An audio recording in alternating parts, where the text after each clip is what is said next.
جس میں خالق کائنات نے اپنے پیارے محبوب صلی اللہ علیہ وآلہ وسلم کے قدموں کو چومنے والے شہر مکہ کی قسم اٹھائی۔ قرآن مجید فرقان حمید میں اللہ رب العزت نے ارشاد فرمایا لا اقسم بہذا البلد وانت حل بہذا البلد۔ اللہ نے شہر مکہ کی قسم کھاتے ہوئے فرمایا پیارے محبوب تم جس شہر میں ہے مجھے اس شہر کی قسم۔ عظمتیں، عزتیں، رفعتیں جس کو جہاں جیسے ملی وہ حضور کے صدقے سے ملی ہیں۔ اللہ فرماتا ہے پیارے محبوب چونکہ تیرے قدم لگ گئے اس لیے مجھے اس کی قسم۔ اگر بندہ اللہ کی بارگاہ میں عبادت کرے یا اللہ مکہ مکرمہ عظمت والا شہر ہے، وہاں بڑے بڑے عظیم مقامات ہیں، کیا تو اس لیے قسمیں اٹھاتا ہے اس میں بیت اللہ کعبۃ اللہ تیرا گھر ہے؟ کیا اس لیے قسم اٹھاتا ہے کہ اس میں حجر اسود ہے؟ کیا اس لیے قسم اٹھاتا ہے کہ اس میں مقام ابراہیم ہے؟ کیا اس لیے قسم کھاتا ہے کہ اس میں صفا مروہ کی پہاڑیاں ہیں؟ کیا اس لیے قسم اٹھاتا ہے کہ وہاں غار حرا غار ہے؟ بڑے عظیم مقامات ہیں۔ فرمایا یہ اتنے مقامات ہیں سارے ہی بڑی عظمتوں کے ہیں، چونکہ میرا گھر ہے یہ بھی عزتوں والا ہے، مقام ابراہیم بڑی شان والا ہے، حجر اسود بڑے مقام والا ہے، صفا و مروہ کی پہاڑیاں وہ بھی میری نشانیوں میں سے نشانیاں ہیں، ہیرا بھی شان والا ہے، غار ثور بھی شان والا ہے۔ فرمایا لوگوں یہ سارے اپنی اپنی جگہ پہ مقام و مرتبے عزتوں والے مقدس مقامات ہیں، اور میں قسم اس لیے نہیں اٹھاتا یہ سارے موجود ہیں، یا اللہ کس لیے اٹھاتا ہے؟ فرمایا وَأَنْتَ حِلٌّ بِهَذَا الْبَلَدِ، پیارے معبود قسم اس لیے اٹھاتا ہوں کہ تم اس میں جلوہ کرے۔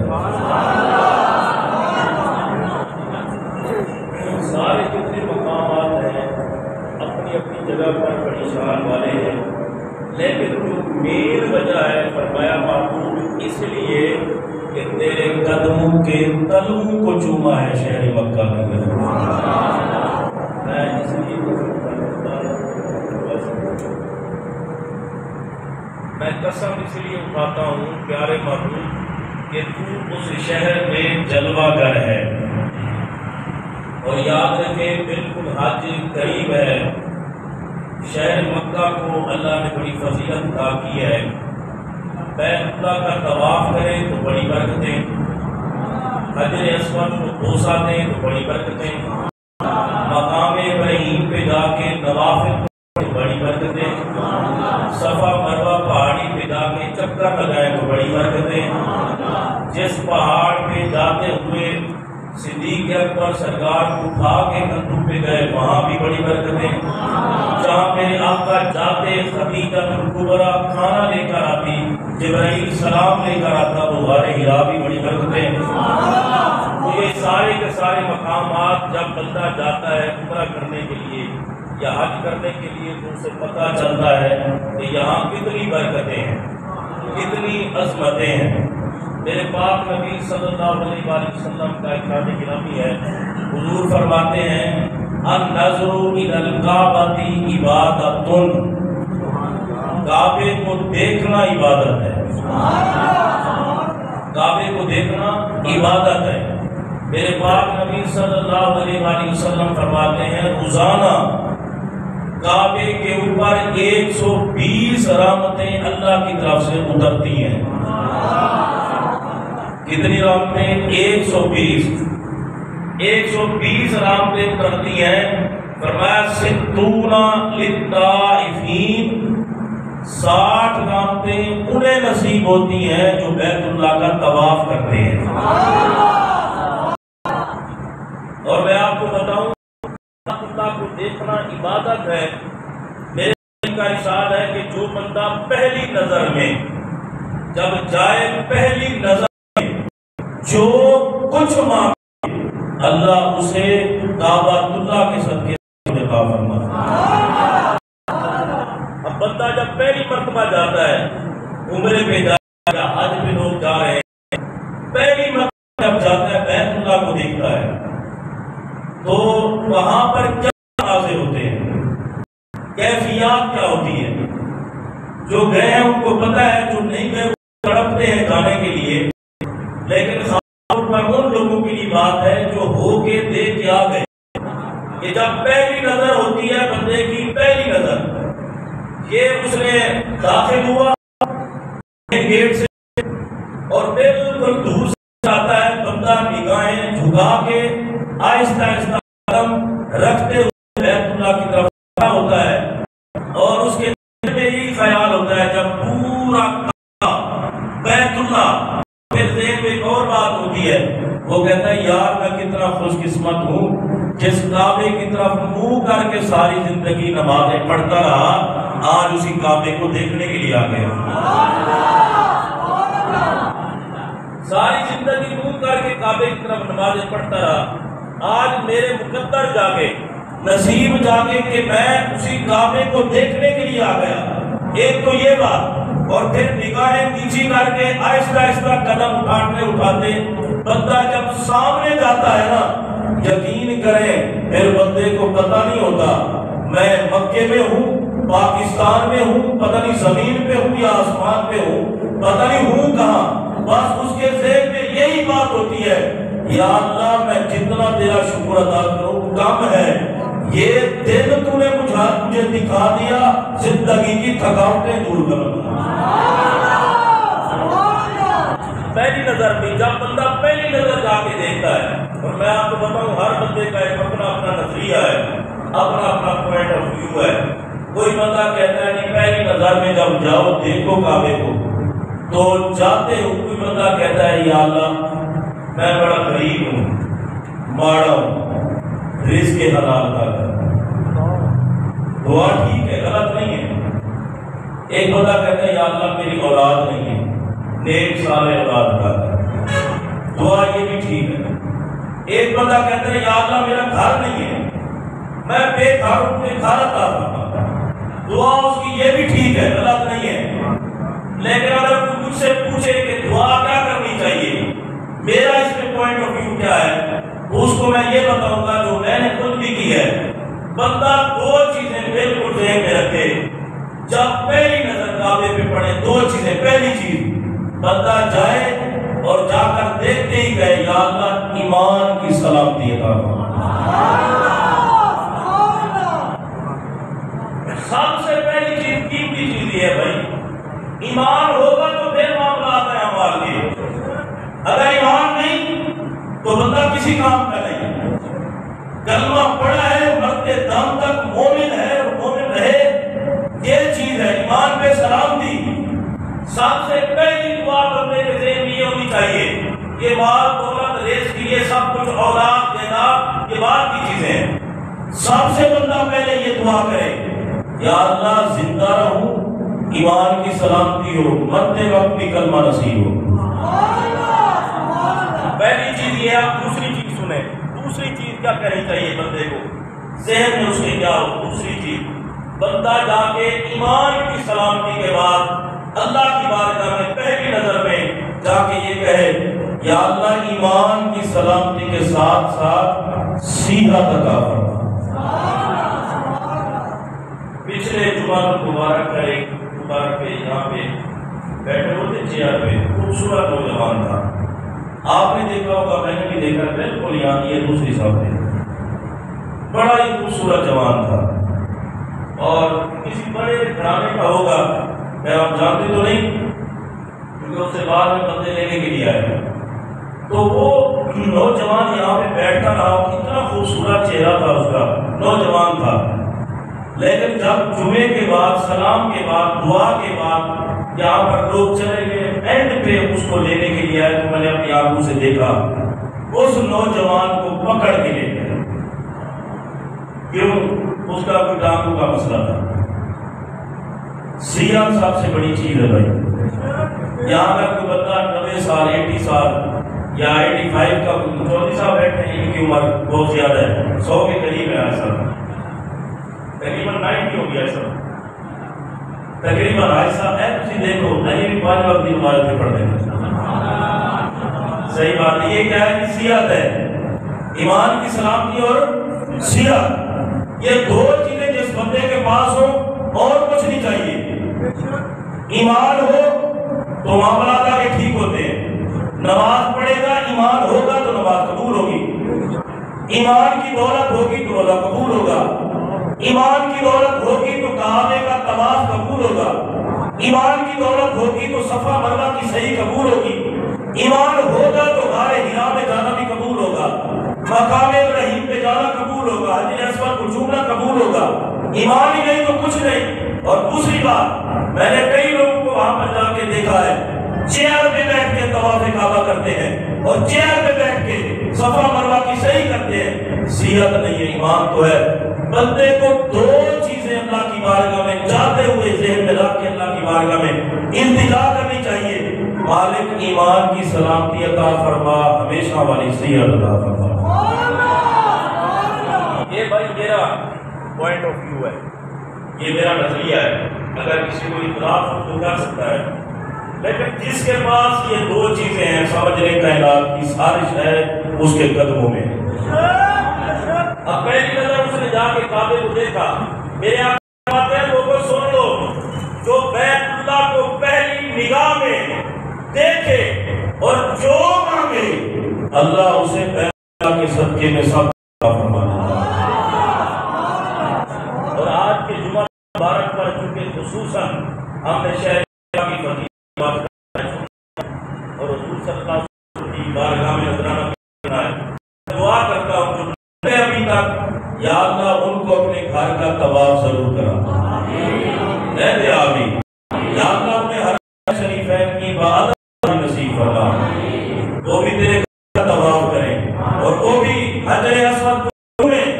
اور وہاں لوگوں کا یہ انداز ہے، لوگ جو آئے ہوتے ہیں نا وہ ہمیشہ جن کا بڑا ہی بلیک ہوتا ہے اور اتنے ان کا نظریہ اور عقیدہ اور محبت ہے، وہاں پر جب حجر اسود کو چومتے ہیں نا، پتہ ہے کیا کہتے ہیں؟ کہتے ہیں واللہ میں جنتی ہو گیا۔ میں نے خود اپنی آنکھوں سے دیکھا اور کانوں سے سنا ہے کہ اللہ کا فضل یہ ہے کہ حجر اسود کو چومنا بھی بڑا کمال ہے۔ ہاں جی، حجر اسود کو چومنا بہت ایک تو مشکل ہے، نوجوان میرے بندے نا نوجوان وہ چوم لیتے ہیں بڑی آسانی سے کیونکہ طاقت ہوتی ہے پیچھے کر کے، لیکن بزرگوں کے لیے تھوڑا ہوتا ہے، اس کے لیے میرے نبی نے فرمایا دور سے یوں کرنے ہو جاتا ہے۔ اب میں کے لیے بات کر رہا ہوں، تو نوجوان خوش قسمت ہے جو حجر اسود کے بوسے لیتے ہیں۔ الحمدللہ ہم نے ایسے چوما حجر اسود کو، ایسے چوما کہ مزہ حجر اسود کو چومنے کا۔ تو پھر میں آپ کو ایک اور بات بتاؤں، جب حجر اسود کو چومتا ہے نا، چوم کے جب واپس آتا ہے یوں لگتا ہے کہ جب بندہ جیسے ہوا میں اڑ رہا ہو۔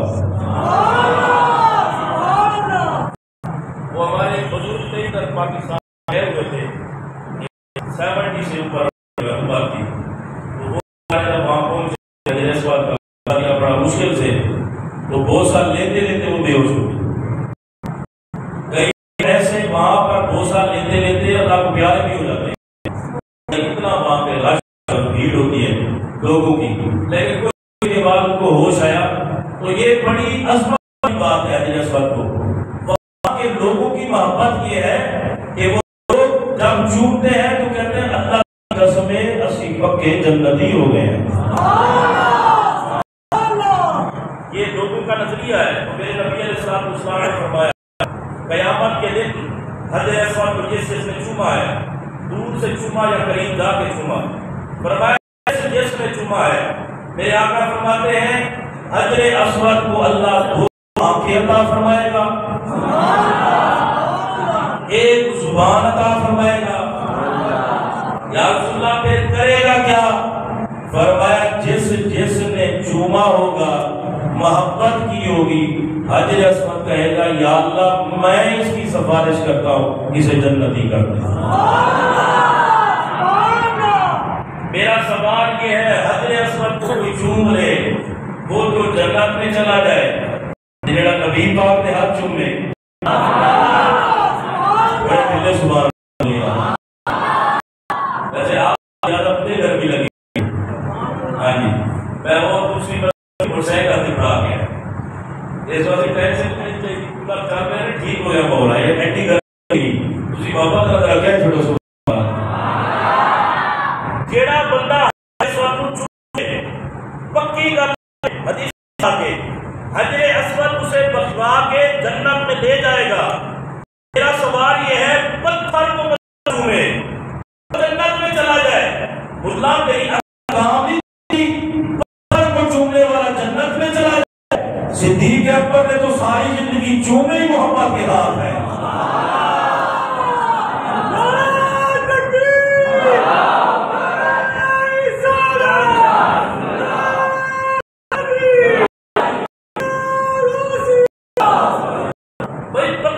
چومنے والا جنت میں چلا جائے، صدیق نے ہاتھ چومے ہیں، فاطمہ نے ہاتھ چومے ہیں، صحابہ نے ہاتھ چومے ہیں۔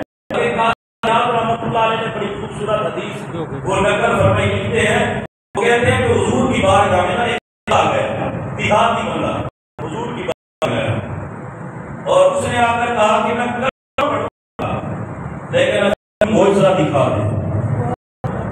حضور نے فرمایا بتا دکھنا چاہتا ہے؟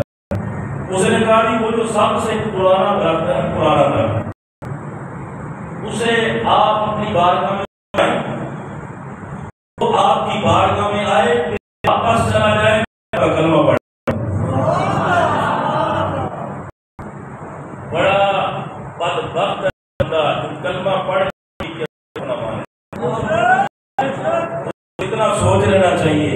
نبی کی شان کی گواہیاں دیتے ہیں، نبی پاک کے ترانے پڑھتے ہوئے جانور درخت پرندے نظر آتے ہیں، انہیں پڑھا ہے دو ٹانگوں والے جانور، مجھے سمجھ نہیں نبی کی شان کیا ہے۔ اللہ مدد کرے تو کوئی نہیں، مدد وہی کرتا ہے، میں کہ جو مدد کرتا ہے نا وہی رب کہتا ہے وَلَوْ ظَلَمُوا أَنفُسَهُمْ جَاءُوا۔ یہ نسل کرتی ہے بھائی، کوئی قصہ کہانی نہیں، کسی مولوی کی لکھی ہوئی تحریر نہیں، کوئی دنیا دار کی یہ تصنیف نہیں، یہ اللہ کا قرآن ہے۔ اللہ قرآن میں کہتا ہے، قرآن میں وہ اگر ظلم کر بیٹھو، اور پتہ ہے ظلم کیا ہوتا ہے؟ چھوٹا گناہ، بڑا گناہ، درمیانہ گناہ، جڑا مرضی ہوئے، ظلم میں ظلم کر بیٹھو، میرے نبی کی بارگاہ میں آؤ، یا اللہ تو ہے نہیں تو ہے، معاف کرنے والا بھی تو ہے، محبوب کی بارگاہ میں فرمایا پہلے محبوب کی بارگاہ میں جھکاؤں گا معاف فرماؤں گا۔ نعرہ لگے تو نہیں، نعرہ نہیں آنا، عرش کا مدد کرے اللہ اکبر کبیرہ، میں کہ چلو آپ کا مقدر اپنے آپ کے ہمارے ساتھ، ہمارے ساتھ ہے۔ وہ عربی آپ کے کہنے درخت آ جائے اگر آپ کی بارگاہ میں، حدیث پاک میں میں کلمہ پڑھ لوں گا، نبی نے پتہ ہی کیا فرمایا؟ حضور نے فرمایا میں اسے نہیں کہتا بھائی، جا اسے اللہ کا رسول ہے،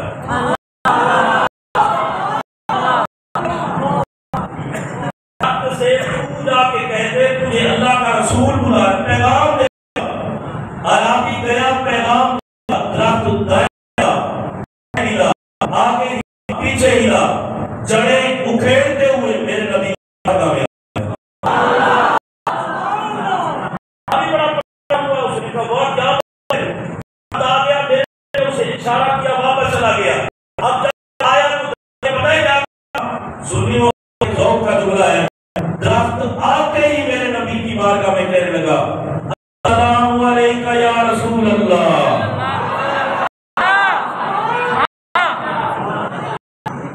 جہاں سے ڈرتے ہیں درخت سلامیاں پیش کرتے ہیں. فتوے اپنے رکھ، تحریراں بول رکھ.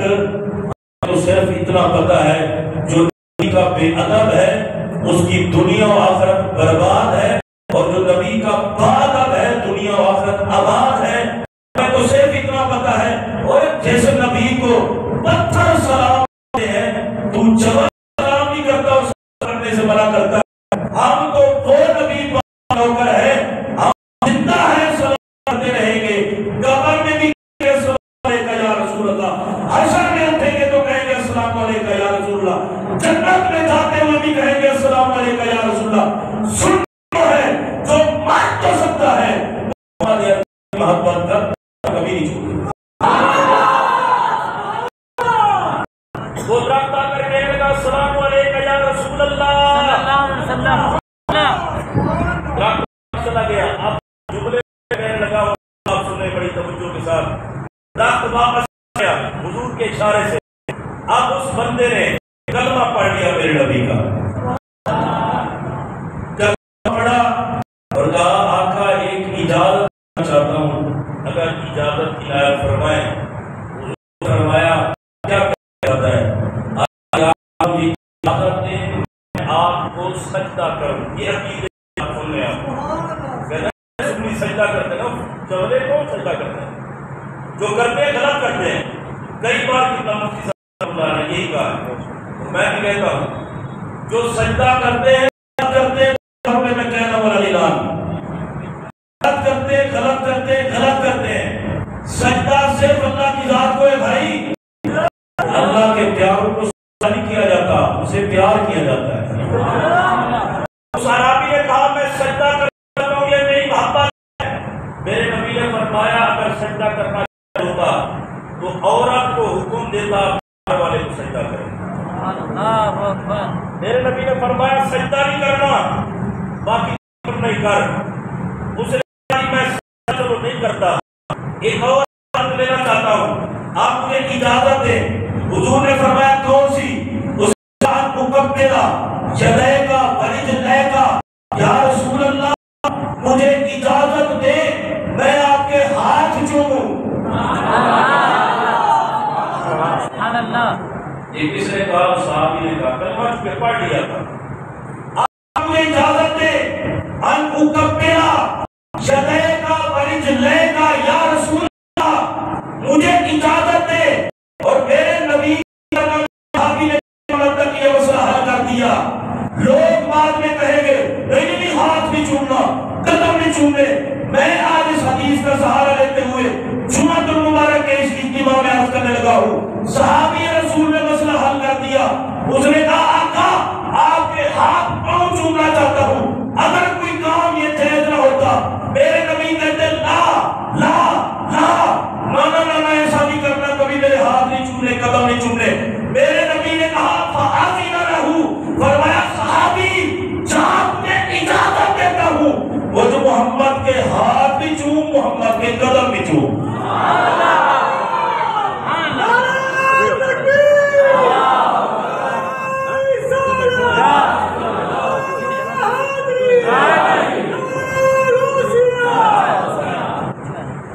اگر چومنا ٹھیک نہ ہوتا جبریل میرے نبی کے قدم چومتا. اگر چومنا ٹھیک نہ ہوتا تو جبریل معراج کی رات میرے نبی کے قدم چومتے. اور جبریل تو آئے تھے اللہ کی بارگاہ سے، اور جبریل تو کوئی کام اپنی مرضی سے کرتے ہی نہیں ہے. پتہ نہیں ہے یہ لوگ یہ باتیں کیوں نہیں نظر آتی ان کو. یا تو غلط ہو تو پھر کہیں غلط بات ہے، غلط بھی نہیں ہے. میرے نبی کے قدموں کو صحابہ نے چوما، میرے نبی کے قدموں کو جبریل نے چوما، اور چوم کر ہمیں یہ پیغام دیا یاد رکھنا جو اللہ والے ہوتے ہیں ان کے قدموں کو چومنا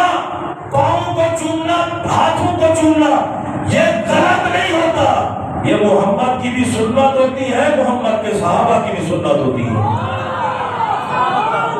نعرہ تکبیر، نعرہ رسالت، نعرہ رسالت، نعرہ حیدری، نعرہ غوثیہ۔ حضرت فاروق اعظم رضی اللہ تعالیٰ عنہ حجر اسود کو چومتے ہیں، اور چوم کے پتہ کیا کہتے ہیں؟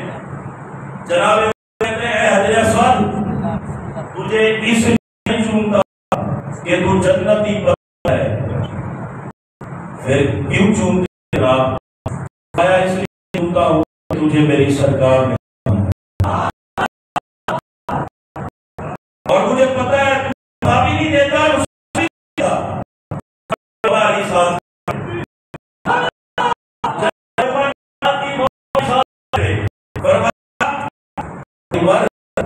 اجازت ہو ایک بات میں کہوں؟ فرمایا ہاں کہے۔ مولا نے کہا سنا ہے ہر جنت ہے، حضور چوما ہے، نفع دیتا ہے، مولا حضرت عمر سے کہا یہ بھی دیتا ہے، نقصان دیتا ہے۔ اے مولا علی کیسے؟ فرمایا میرے آقا نے فرمایا تھا جب بندہ مومن حجر اسود کو چومتا ہے اس کے گناہوں کو چوس لیتا ہے۔ تسی دیکھا ہونا تو بندہ عمرہ کر کے آنا حاجی صاحب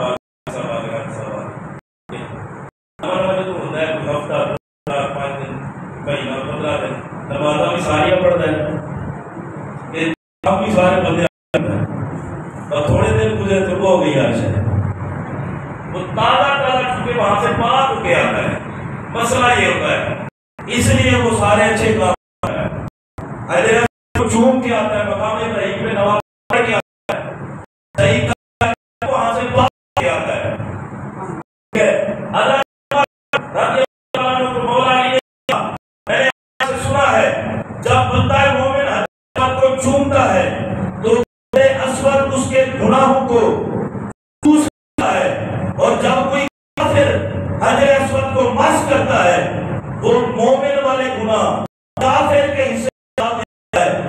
مولا علی نے کہا اے عمر اس طرح حجر اسود بندہ مومن کو فائدہ دیتا ہے، کافر کو نقصان پہنچاتا ہے، اس لیے حجر اسود اللہ کی آیت سے نفع بھی دیتا ہے، نقصان بھی دیتا ہے۔ تو مطلب یہ ہوا میرے نبی نے بھی فرمایا تھا حجر اسود جب جنت سے آیا تھا نا ابیض من اللبن، دودھ سے زیادہ سفید اور چمکتا تھا، آدم کی خطاؤں نے اس کا رنگ تبدیل کر دیا۔ میں جو شروع میں بات کر رہا تھا اس لیے لوگ کو اعلان کرتے ہیں لوگوں سن لو، ہم نے کعبے کا طواف بھی کر لیا، حجر اسود کو چوم کے اپنے آپ جنتی ہونے کا اعلان بھی کر دیا۔ حجر اسود بڑی والا پتھر ہے، قیامت کے دن اللہ کی بارگاہ میں عرض کرے گا یا اللہ اس نے مجھے چوما تھا، اس نے بوسہ دیا تھا، میرے مالک اسے معاف فرما دے۔ حجر اسود کہنے پر اللہ اسے معاف فرما دے گا۔ میرے پاک نبی تو بڑی شان والے ہیں، جب داتا صاحب کھڑے ہوں گے نا، داتا صاحب تو لوگ جب دیکھیں گے داتا صاحب کے کتنے ہوں گے کہیں گے یا اللہ ہم ان سے پیار کرتے تھے۔ داتا صاحب کہیں گے یا اللہ ہم انہوں کا کی کریے؟ فرمایا اے میری جا تو ہی جا لینا۔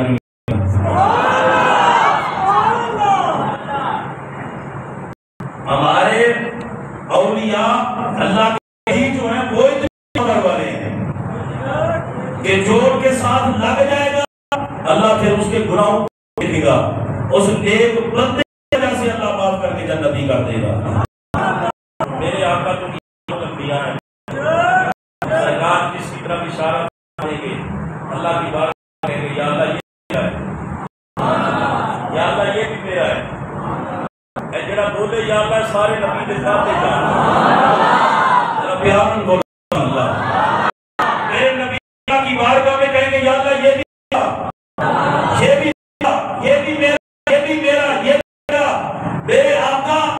اشارہ کرتے جائیں گے میں نہ وہ تھوڑا دیکھنا ہے میں تینوں دیکھنا ہے. اے پیارے محبوب میں نے کو سجایا اس لیے ہے تاکہ لوگوں کو پتا چلے محمد کی پاور کتنی ہے. کہتے تھے نا محمد علی کچھ نہیں کر سکتے چلے گی. حدیث پاک صاحب جواہر بہار میں حدیث پاک کو لکھا ہے. وہ کہتے ہیں قیامت کا دن ہوگا اللہ فرمائے گا ما تريد محبوب کیا چاہتے ہیں آپ کیا چاہتے ہیں. میرے آقا کہیں گے یا اللہ میں تو جو چاہتا ہوں مولا پتا ہے. میں مکے میں رہا تو انہی کے لیے روتا رہا, مدینے میں بھی رہا تو انہی کے لیے روتا رہا, معراج کی رات تیری بارگاہ میں آیا تو انہی کے لیے روتا رہا. میں چاہتا یہ ہوں یا اللہ جتنے گناہگار سارے کھاتے ڈال کے جنتی کر. اور حدیث پاک میرے آقا فرماتے ہیں کئیوں کو اللہ اپنی رحمت کی وجہ سے بخش کے جنت کر دے گا, کئیوں کو میری شفاعت کی وجہ سے بخش کے جنت دے گا. فرماتے ہیں 120 رحمتیں نازل ہوتی ہیں. 60 للطائفین, اللہ اکبر, 60 رحمتیں طواف کرنے والوں کو نصیب ہوتی ہیں. و40 للمصلین, اور 40 رحمتیں نماز پڑھنے والوں کو نصیب ہوتی ہیں. و20 للناظرین, اور 20 رحمتیں صرف کعبے کا دیدار کرنے والوں کو نصیب ہوتی ہیں. یہ بھی بڑی موج ہے, بندہ طواف کعبہ کر کے یا عمرہ مکمل کر کے بیٹھتا ہے پھر کعبے کے بالکل سامنے. ظاہر جس طرف سے بیٹھے سامنے تو کعبہ ہی ہے, بیٹھ کے جب کعبے کی طرف دیکھتا ہے نا وہ بڑا عجیب منظر ہوتا ہے. اس وقت جو لطف اور جو رحمتیں جو برکتیں اتر رہی ہوتی ہیں وہ میرا خیال ہے جو وہاں بیٹھا ہے کوئی بیان کر سکتا ہے. کسی کو کوئی نہیں پتا کہ کیا کیا اتر رہا ہے اللہ کی طرف سے, کتنی برکتیں اتر رہی ہیں. حضور صلی اللہ علیہ وآلہ وسلم نے فرمایا جو بندہ طواف کرتا ہے اسے بھی اللہ کی طرف سے رحمتیں نصیب ہوتی ہیں, اور جو بندہ وہاں نماز پڑھتا ہے اسے بھی نصیب ہوتی ہیں, جو کعبے کا دیدار کرتا ہے اسے بھی نصیب ہوتی ہیں. میرے آقا علیہ الصلوۃ والسلام جانے لگے مکے سے مدینے کی طرف ہجرت کر کے دعا کی, یا اللہ یہ شہر مجھے بڑا محبوب تھا, اب جو تجھے محبوب ہو اس شہر میں محمد کو بھیج دے. تو میرے نبی کو اللہ نے مدینے میں بھیجا تو مطلب یہ ہے میرے نبی نے کہا مکہ مصطفیٰ کو پسند تھا, مدینہ خدا کو پسند تھا. خدا اور مصطفیٰ کے محبوب ترین شہروں میں سے 2 شہر ہیں, ایک کو مکہ کہتے ہیں دوسرے کو مدینہ کہتے ہیں. میرے پاک نبی صلی اللہ علیہ وسلم کا ارشاد گرامی حضور فرماتے ہیں کہ جو بندہ گھر میں نماز پڑھے نا 1 کا ثواب, محلے کی مسجد میں پڑھے 25 کا ثواب, جامع مسجد میں پڑھے 500 نمازوں کا ثواب. سبحان اللہ, آخر ثواب مل رہا ہے. یا اللہ جڑا آکھے انہوں فواد سودا ملے ثواب. سبحان اللہ. جامع مسجد مرکزی مسجد میں پڑھنے سے 500 نمازوں کا ثواب ملتا ہے. اب چلے جائیں آپ مسجد حرام میں, حضور فرماتے ہیں 1 نماز پڑھو تو 1,00,000 کا ثواب. مسجد نبی میں چلے جاؤ حضور فرماتے ہیں 1 نماز پڑھو 50,000 کا ثواب. 1,00,000 کا وہاں 50,000 کا پہلے کئی مرتبہ میں عرض کر چکا ہوں. علماء نے حکمتوں میں سے ایک حکمت یہ لکھی ہے, وہ کہتے ہیں وہاں ثواب کیوں زیادہ ہے مکے مدینے میں, کہتے ہیں اس لیے کہ مکے میں سرکار کی ولادت ہے, مدینے میں حضور کی ہجرت ہے. فرمایا پیارے محبوب جہاں تیری ولادت ہے وہاں کوئی 1 پڑھے گا ثواب 1,00,000 کا دوں گا تیری ولادت کا صدقہ, اور جہاں تیری ہجرت ہے کوئی نماز 1 پڑھے گا ثواب 50,000 کا دوں گا تیری ہجرت کا صدقہ. پیارے محبوب میں ان کے سجدے تھوڑی دیکھتا ہوں, میں تو تیری نسبت کو دیکھتا ہوں.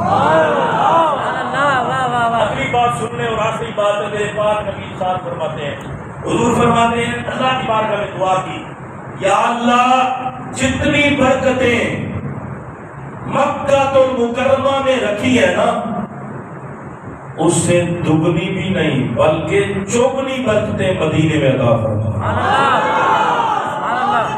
ایک قسم خدا کی ہڈی گل مزیدار ہے، تہاڈا دل کرے گا اسی اٹھ کے سبحان اللہ۔ حضور نے کیا دعا کی کہ جتنی برکتیں مکے میں ہیں اس سے ڈبل نہیں بلکہ چوگنا، ڈبل سے بھی ڈبل برکتیں مدینے میں رکھ۔ اب میں اس کو آسان کر رہا ہوں بالکل جلدی تاکہ آپ کو سمجھ آ جائے۔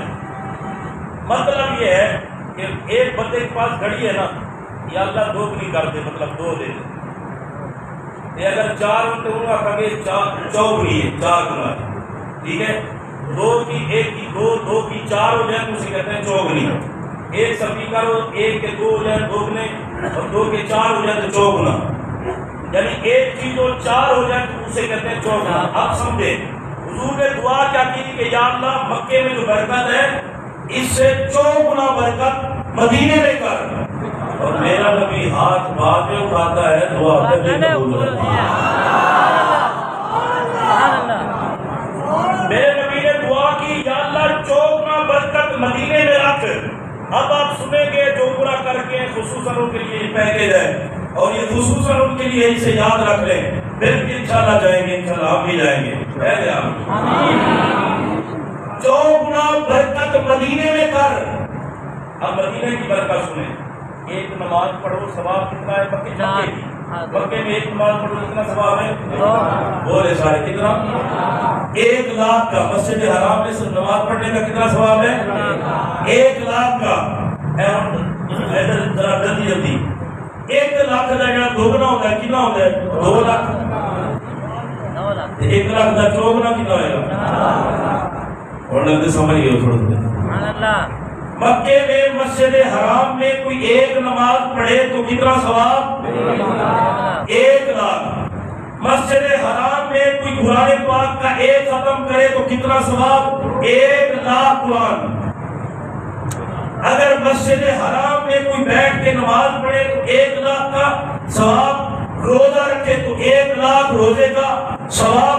اب میرے نبی نے دعا کی یا اللہ مدینے میں اس سے چوگنی برکت رکھ دے۔ اگر مزہ نہ ہے تو جملہ واپس کر دینا، بالکل سادہ کرنے لگا ہوں۔ میرے پاک نبی نے اللہ کی بارگاہ میں کہا یا اللہ مدینے میں مکے سے چوگنا برکت کر دے۔ مطلب یہ ہے مکے میں کوئی 1 نماز پڑھے تو 1 لاکھ کا ثواب ملے گا، مسجد نبوی میں پڑھے تو 1 کا نہیں 4 لاکھ نمازوں کا ثواب۔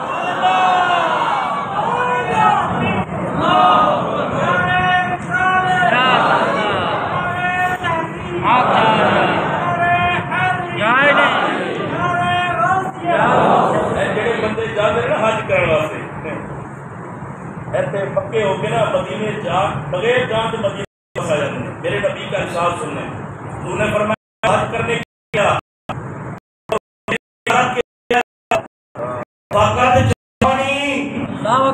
جوانی کا لغوی کر دوں، اگر کچھ فتویٰ ہے تو میرے نبی نے کہا محمد پہ سن کیا، اس سے بڑی بات سکتی ہے بھائی۔ حضور نے فرمایا جفا کی اس نے میرے ساتھ، یہ سب کچھ کرتا رہا، کرتے کرتے کرتے کرتے واپس آ گیا، اسے اتنا حیا نہ آئی کہ عربی مدینے میں ہے۔ اللہ اکبر۔ فرمایا اس نے جفا کی میرے ساتھ، اور یاد رکھیں کئی بار کہا ہے حاجیوں شہنشاہ کا روزہ دیکھو تو دیکھ چکے، کعبے کا کعبہ دیکھو۔ سبحان اللہ۔ اور میں کعبے کی بات بھی کرتا چلوں، یہ سن لیں، مسجد حرام میں 1 نماز پڑھے کا ثواب، مسجد نبی میں 1 نماز پڑھے چوگنا کیا جائے میرے نبی کی دعا کی برکت سے 4 لاکھ کا ثواب۔ وہاں کوئی 1 قرآن پڑھے 1 لاکھ کا ثواب، یہاں 1 پڑھے 4 لاکھ کا ثواب، وہاں 1 روزہ رکھے 1 لاکھ کا ثواب، 1 رکھے 4 لاکھ کا ثواب۔ کوئی امام سے پوچھے نا حضور آپ نے ساری زندگی 1 کیوں کیا؟ فرمایا یہی لوگوں کو سمجھاتا ہوں، بس حج تھا فرض وہ میں کر لیا، اب میرا دل نہیں کرتا ماہی کے شہر کو چھوڑ کے جانے۔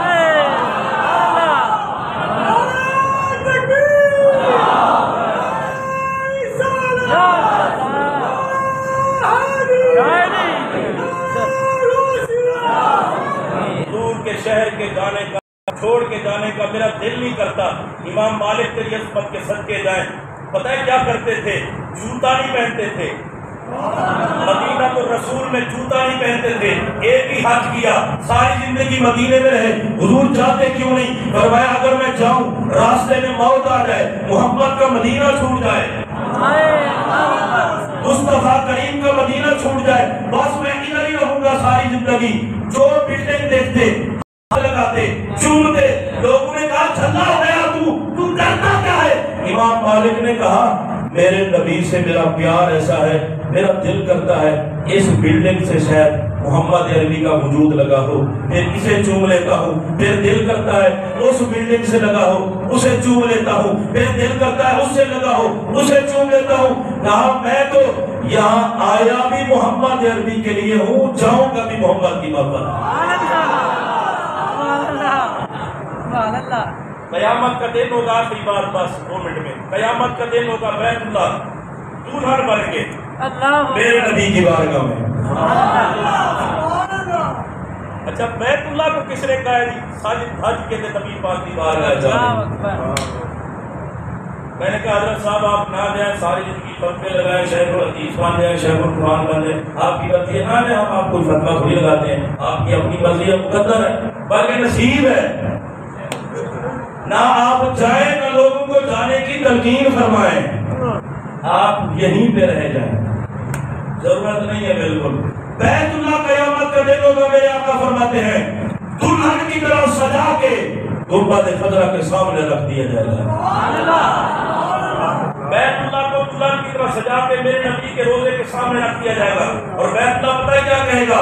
السلام علیکم یا محمد۔ میرے نبی کی بارگاہ میں بیت اللہ سلام کہے گا، السلام علیکم یا محمد، سلام کہے گا۔ میرے نبی کہتے ہیں میں کہوں گا وعلیکم السلام یا بیت اللہ، اللہ تجھے بھی محمد کا سلام۔ اچھا سلام جواب ہونے کے بعد میرے آقا کہتے ہیں میں اللہ سے کہوں گا میں تو یہ بتا میرے جانے کے بعد میری امت نے تیرے ساتھ کیا سلوک کیا؟ جواب سنیں جلدی جلدی۔ میں کہے گا یا رسول اللہ انہوں نے بہت اچھا سلوک کیا۔ حضور فرمائیں گے اچھے سلوک بدلے میں میری اماموں میری امت کو ملے گا کیا؟ بیت اللہ طواف کر رہے ہو،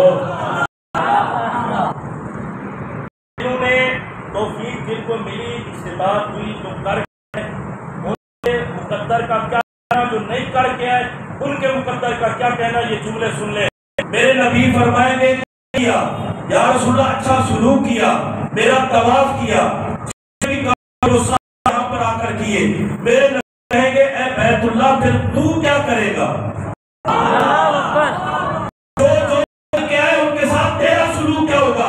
بیت اللہ کہے گا یا رسول اللہ میں ان سب کی صفائی کروں گا۔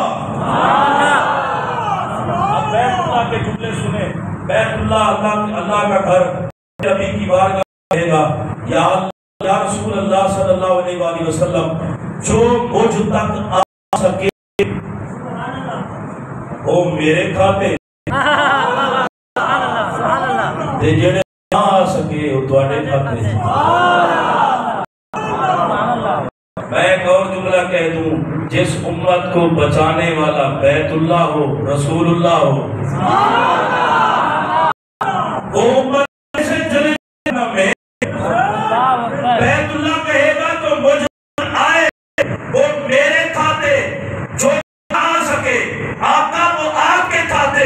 میرے آقا کہیں گے یا اللہ جو 5 شخص جن میں طاقت تھی غلام آئے جو مجبوری کی وجہ سے نہیں آ سکے، وہ یا اللہ میرے کھاتے میں ڈال دے، مجھے لگتا ہے آواز احمد ہے وہ بیت اللہ اور رسول اللہ جاؤ۔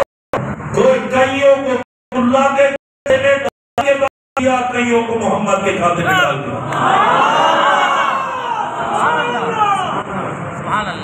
میرے پاس نبی صلی اللہ علیہ وسلم فرماتے ہیں کہ جو بندہ حج کر کے گیا میری رحمت سے جفا کی خوش قسمت ہیں ہم لوگ جو حج پہ جاتے ہیں اور بڑے کی حاصل ہوئی. کوشش کریں کہ پاکیزہ مال میں سے مال کو